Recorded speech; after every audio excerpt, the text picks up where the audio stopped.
Hello everyone, welcome to winner point education.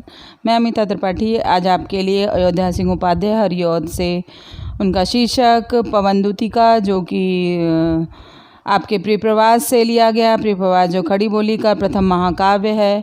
इससे पहले हमने आपको पार्ट 1 दिया है इसका, तो आगे के पद्यांशों को पढ़ाना है मुझे आज। तो आगे के पद्यांशों को पढ़ाने से पहले मैं आपसे अनुरोध करती हूँ कि यदि आपने मेरे चैनल को सब्सक्राइब और लाइक नहीं किया है तो तुरंत कर दीजिए, ताकि मैं आपके लिए अच्छे वीडियो बनाती रहूँ।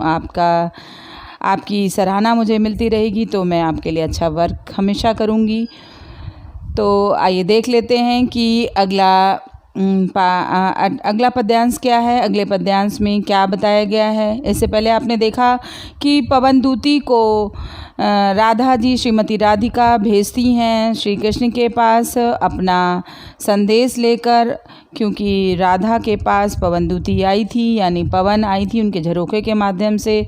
तो जब वो आ ही गई थी तो पवनदूती को अपना माध्यम बना के उन्होंने भेजा। तो आगे क्या होता है ये देखते हैं। थोड़ा आगे सरसरव का धाम सतपुष्पों वाला, अच्छे बहुदुम्रतावान सौंदर्यशाली वृंदा विपिन मन को मुग्धकारी मिलेगा। आना जाना इस विपिन से मुह्यमान ना होना। जाते जाते अगर पथ में क्लांता कोई दिखावे, तो जाके सन्निकट उनकी क्लांतियों को मिटाना। धीरे परस करके गात उत्ताप खोना, संदर्भों से श्रमित जन को हर्षितों सा बनाना। अब यहाँ पर पवनदूती को संदेश देते हुए राधिका जी ये कहती हैं कि जब तुम थोड़ा सा आगे बढ़ोगी, मेरे घर से थोड़ा सा आगे बढ़ोगी, तो तुम्हें उस वायु को संदेश देते हुए कहती हैं कि थोड़ा सा आगे जाने पर तुझे अत्यंत मनोहर वृंदावन मिलेगा। कि थोड़ा आगे सरसरव का अत्यंत सुंदर पुष्पों से सुसज्जित, लताओं से सुसज्जित, फूलों से सुसज्जित वृंदावन मिलेगा, जो तुम्हें अपनी तरफ खींचने का, आकर्षित करने का प्रयास करेगा। कि अच्छे बहुद्रुमलता मान सौंदर्यशाली, वो जो तुम्हें वृंदावन मिलेगा वो सतपुष्पों से, सैकड़ों प्रकार के पुष्पों से सुसज्जित होगा, और वो अपनी सुंदरता से तुम्हें अपने तरफ मोहने का प्रयास करेगा। क्योंकि वो जो वृक्ष है वो सुंदर लताओं से सुसज्जित होगा, वो इतना सुंदर होगा कि तुम्हें अपने तरफ आकर्षित करेगा ही करेगा। वृंदा विपिन मन को मुग्धकारी, जो वृंदावन है उसका जो जंगल है, वृंदावन का जंगल, वो बहुत ही सुंदर होगा। तुम्हारा मन करे तो वहाँ चली जाना, कुछ देर उसमें आराम करना, लेकिन तुम मुझे ध्यान करके कि राधा कितनी दुखी है श्री कृष्ण के याद में, तो ये याद करके वहाँ ज़्यादा देर तुम वहाँ रुक मत जाना। तो कह रही हैं कि आना जाना, मैं कहती हूँ वहाँ चली जाना थोड़ी देर के लिए, लेकिन इस विपिन से मोहमान ना होना, मोहित मत हो जाना। क्योंकि यदि तुम वहाँ बैठ गई तो तुम्हें निद्रा आ जाएगी और तुम मेरी जो संदेश है श्री कृष्ण तक पहुँचाना है उसे तुम पहुँचा नहीं पाओगी। तो कह रही हैं कि वहाँ जाना तो ज़रूर, लेकिन मुझे याद कर लेना कि मैं श्री कृष्ण की याद में कितनी दुखी हूँ, तो वहाँ रुक मत जाना, मेरी याद जरूर कर लेना। आगे कहती हैं कि जाते जाते अगर पथ में क्लांता कोई दिखावे, तो जाके सन्निकट उसकी क्लांतियों को मिटाना। धीरे धीरे परस करके गात उत्ताप खोना, सद्रंधों से श्रमित जन को हर्षितों सा बनाना। कह रही कि कोई जब तुम जा रही होगी तो तुम्हारे रास्ते में कोई क्लांता, कोई थकी हुई स्त्री यदि दिखाई दे जावे, कि कोई क्लांत कोई पथ में कोई भी राहगीर अगर तुम्हें थका हुआ सा नजर आवे, तो जाके सन्निकट उनकी क्लांतियों को मिटाना। तो तुम्हें क्या करना है, तुम्हें उनके करीब जाना है, उसके पास जाकर उनकी थकावट को अपने मनोहर सुंदर स्पर्श से, सुंदर हवा से उन्हें खुशी कर देना, उन्हें प्रसन्न कर देना है, ताकि उनकी जो दिन भर की थकावट है वो दूर हो जाए। धीरे धीरे परस करके गात उत्ताप, और धीरे धीरे अपनी उंगलियों से उनके सिर को सहलाना, ताकि उनका जो थकावट है, दिन भर का जो वो धूप से तपे हुए होंगे, उनकी दुख दूर हो जाए। तुम अपने वेग को इस तरह से कर लेना ताकि उन्हें खुशहाली उनके जीवन में आ जाए, वो प्रसन्न हो जाएं, वो सुखी हो जाएं। संदर्भों से श्रमित जन को, जो अपने कार्य से थक गए हैं, मतलब श्रम करके थक गए हैं, उनको अपनी हवा से हर्षित बना देना, उन्हें खुश कर देना। जब उनके जो उनका जो कष्ट है यानी उन्हें जो थकावट है, जब वो दूर हो जाएंगे तो हो जाएगी तो वो प्रसन्न हो ही जाएंगे। आगे कह रहे हैं, कह रही है राधिका पवनदूती से कि लज्जाशीला पथिक महिला जो कहीं दृष्टि आवे, होने देना विकट वसना तो न तू सुंदरी को, जो थोड़ी भी श्रमित वह हो गोद में ले शांति खोना, होठों की और कमल मुख की म्लानताएं मिटाना, कोई क्लांता। अब कह रही हैं, अभी यहाँ तक देखिएगा कि लज्जाशीला पथिक महिला जो कहीं दृष्टि आवे। अब वो कह रही हैं पवनदूती कि यदि जब तुम जा रही होगी रास्ते में कोई लज्जा से युक्त स्त्री जो जिसका गहना ही लज्जा होगा, वो घूंघट में होगी, तो वहाँ पे जाके तुम्हें क्या करना, ये संदेश दे रही हैं कि लज्जाशीला पथिक महिला, यदि रास्ते में कोई लज्जा से युक्त सुंदर स्त्री जिसका आभूषण ही उसका गहना हो, माने उसकी जो लज्जा ही उसका आभूषण हो, उसको कभी भी लज्जित मत करना। तो कह रही हैं कि लज्जाशीला पथिक महिला जो कहीं दृष्टि आवे, लज्जा से युक्त राह में जा रही हुई कोई स्त्री यदि तुम्हें दिखाई दे जावे, कि जो कहीं दृष्टि आए दिखाई दे जावे, तो तुम्हें क्या करना है, होने देना विकट वसना तो न सुंदरी को। अब वो उनको ये बता रही हैं कि उस समय तुम्हें क्या करना है, उस समय तुम्हें अपने वेग को मंद कर लेना है, धीरे से कर लेना है, ताकि उनके जो वस्त्र हैं उघड़ ना जाएं और वो लज्जाशीला महिला जो है वो कहीं शर्म से उसके नज़र झुक ना जाए। तो तुम्हें इस तरह से कुछ नहीं करना है, अपने वेग को बस मंद कर लेना है। मंद कर लोगी तो उनके वस्त्र उघड़ेंगे नहीं और वो खुशी से अपने रास्ते पर चली जाएंगी। तो कह रही हैं कि होने देना विकट वसना तू न सुंदरी को, सुंदरी के वस्त्रों को तुम कदापि उघड़ने ना देना, और जो थोड़ी भी श्रमित वह हो गोद ले शांति खोना। यदि तुम्हें जरा सा भी आभास हो कि वो श्रमित यानी थकी हुई है, तो उसे अपने गोद में ले लेना और उसकी थकावट को मिटा देना। इस तरह से मंद मंद अपनी हवा के द्वारा उसकी थकावट को मिटा देना। आगे कह रही हैं कि होठों की और कमल मुख की म्लानताएं मिटाना, कोई क्लांता कृषक ललना खेत में जो दिखावे, तो धीरे धीरे परस उसकी क्लांतियों को मिटाना। जाता कोई जलद यदि हो व्योम में, तो उसे ला छाया द्वारा सुखित करना तप्त भूतांगना को।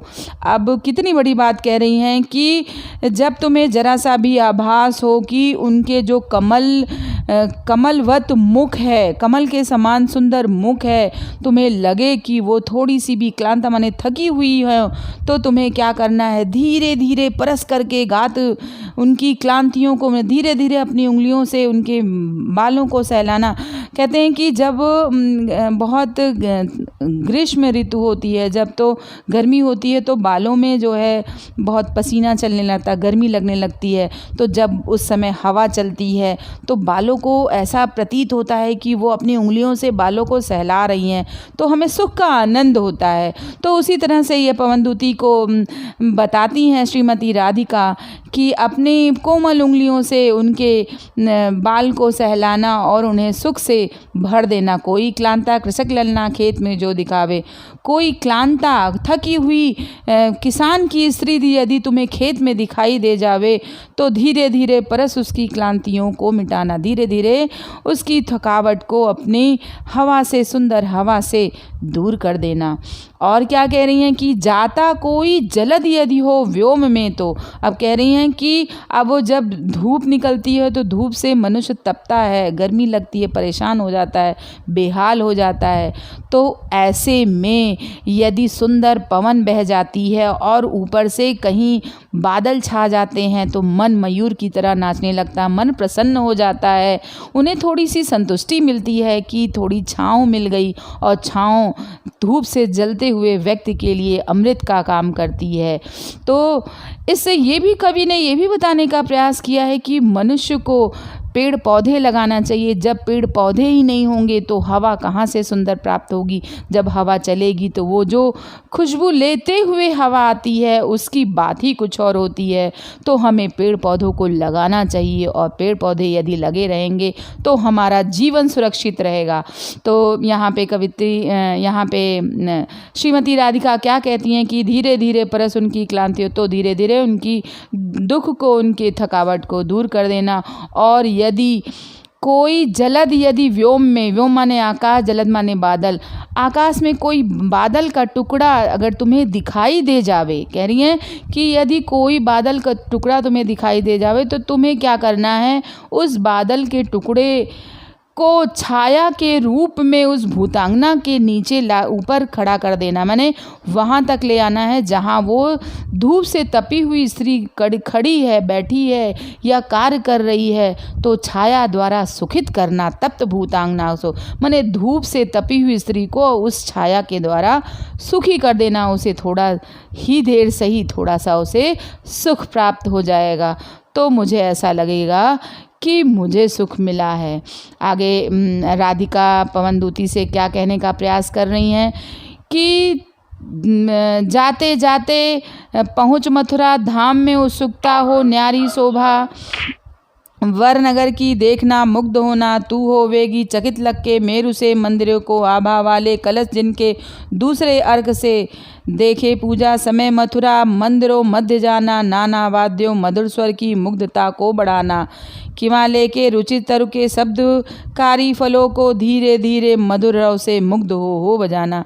अब यहाँ पे श्रीमती राधिका जी कह रही हैं, अब यहाँ तक रास्ते की बात हो चुकी और आगे पवन दूती आगे पहुँचने वाली है। पवन दूतिका को जैसा कि उन्होंने माध्यम बताया, अपने संदेशवाहक बनाया है, तो कह रही हैं जब तुम मथुरा धाम पहुँच जाओगी तो वहाँ मथुरा धाम की सुंदरता को देखकर इतनी उत्सुक मत हो जाना, कहते बहुत मन प्रसन्न हो जाता, बहुत खुशी हो जाता है, तो जो उसका उद्देश्य होता है वो भूल जाता है। तो तुम अपने उद्देश्य को याद रखना, जो तुम्हें मैंने संदेश दिया है श्री कृष्ण तक पहुंचाने का, वो तुम कभी भी भूल नहीं जाना। क्या कहती हैं कि जब से गए श्री कृष्ण तब से उन्होंने मेरी सुध नहीं ली है, तो जब तक तुम वहाँ पहुँच के मेरी सारी दुख व्यथा नहीं सुना दोगी तब तक उन्हें कैसे पता चलेगा कि उनकी याद में श्रीमती राधिका यानी राधिका की क्या दशा हो गई है।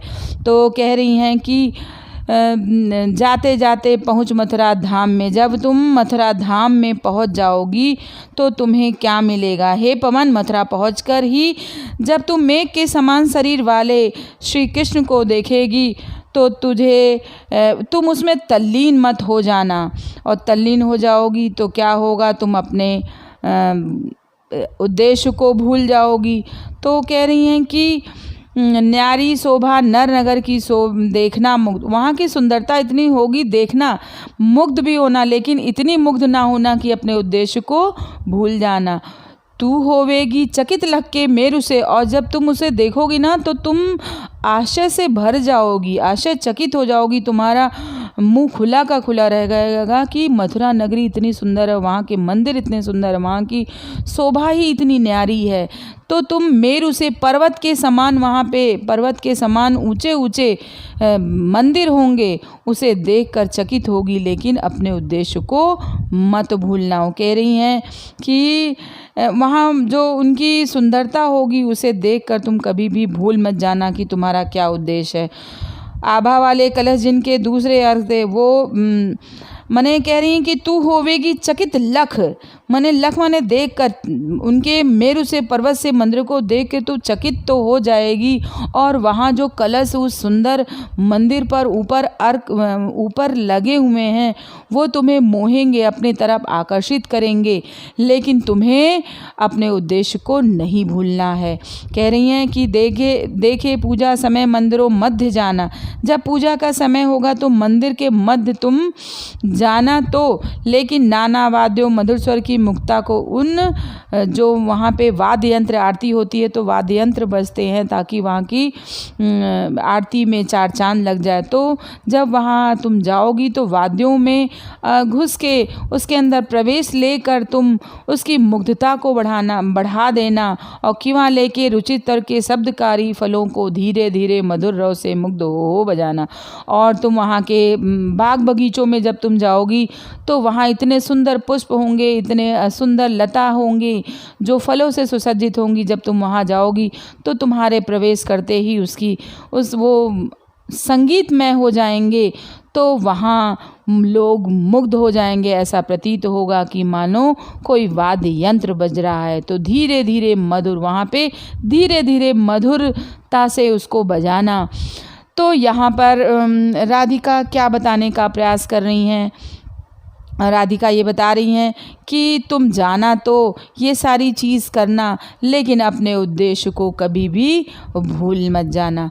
तो आज का हमारा पद्यांश यहीं समाप्त होता है। पद्यांश को समाप्त करने से पहले मैं आपसे पुनः एक बार आग्रह कर रही हूँ कि आपको मेरे चैनल को लाइक और सब्सक्राइब करना। यदि आपने अभी तक नहीं सब्सक्राइब किया है तो ज़रूर सब्सक्राइब कीजिएगा। मैं अगले पद्यांश के साथ आपको पुनः मिलूँगी। तब तक के लिए